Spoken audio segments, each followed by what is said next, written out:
Black Widow Custom Bows presents Exotic Woods and Snakeskin Introduction.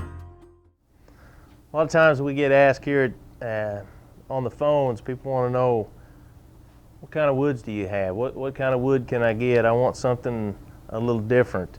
So we've laid out some woods here to show you. This is pretty much just the main one we use. We do use some others from time to time, but as far as the main ones, this is what they are. We'll start down here. This is zebra wood, and this zebra wood is going to come from Mexico. We've got a couple of different maples here. We have a curly maple here, and on this side we have the Birdseye Maple.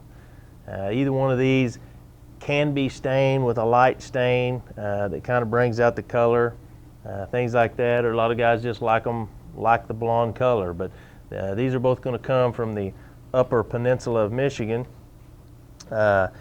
These three here are all a type of birch, and this birch is naturally blonde, so all three of these are going to be stained and laminated. This is what we call the camo, which has three different colors, the green, brown, and the gray. Then we have the cross grain autumn oak, and here we have the cross grain gray bark. And all those really make a nice bow. We usually just put a birch, either a gray riser, brown riser, and the camo has its own. Here we have a very popular, the Osage. The Osage, I think this is coming from the lower peninsula of Michigan, and we have some really nice Osage right now. This one right here, the olive ash, has been very popular. Olive ash is coming from Europe. Has a lot of contrast, a lot of grain and detail.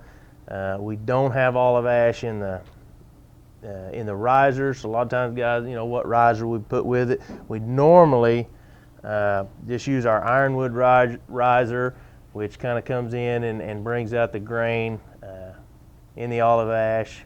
So it makes it look really nice with the olive ash. This is tulipwood. Tulipwood, I mean, it's very flashy, pretty. These are going to come from Brazil. Right next to it is Kingwood. Kingwood also coming from Brazil. Here we have Honduras Rosewood. I can't remember Honduras Rosewood. Where's it come from? Honduras. Oh yeah. Honduras Rosewood. These three right here are all a myrtle. These two right here are both tiger myrtle. And when you get these wet with glue, it really brings out the black in it. This one right here is a spalted myrtle, which just has all kinds of crazy stuff. As far as risers for that, we normally will do them. This is a handle that's not yet been glued up, but a lot of times we'll do this with the Bocote handle, which is mainly black with a lot of squirrely grain in it, which brings out the black grain in the tiger myrtle. And both of these here are Cocobolo, kind of a orangey red Cocobolo, which is going to come from Panama. These will darken a little bit over time, but a really pretty wood. Most people know what Bocote is. It's probably our most popular wood. The Bocote comes in a ton of different grain. That's why I brought two of them out here. It's kind of just a light colored Bocote. This one over here is a very darker colored Bocote, and it's going to come from Mexico, and just it's hard to go wrong with Bocote. It's just really pretty. These right here, it's a curly Makore, I believe they call it, with a lot of color and a lot of curl in that. This one have creamy Etimoe, just really neat there. And this last one here is black Limba. Black Limba also looks good with the Bocote riser, which brings out the dark in it. But these are just, like I said, the main ones that we use. We can get others. A lot of times people ask us if we can get this or that. We can about get anything you want to a certain extent, but but these are the main ones, and you know, they're all going to look different. So if you buy a Bocote and it doesn't look just exactly like this one, don't be surprised. But they're all very pretty and unique in their own ways. All of these woods are in a raw stage. I mean, they've just been cut out and sanded.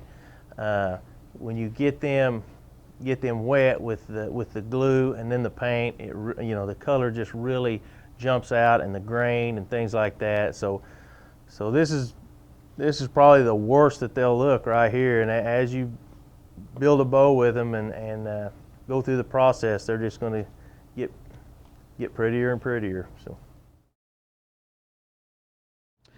We can also put snake skins on your bow if you wish. We have Prairie Rattler here.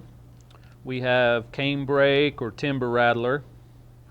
We've got the Diamondbacks, bull snakes, Copperhead here, and depending on where you're from, either the Cottonmouth or water moccasin.